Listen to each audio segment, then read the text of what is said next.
Hello everyone! Does your Ifb washing machine keep showing error codes? Let's learn about the top 3 common error codes and how to fix them quickly.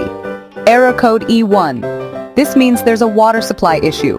Check if the water is flowing or if the pipe is bent. Error code E2. This means there's a drainage problem. The pipe might be clogged or the filter might be jammed. Clean it up. Error code DLR. This means there's a door lock error. Close the door properly or check the latch.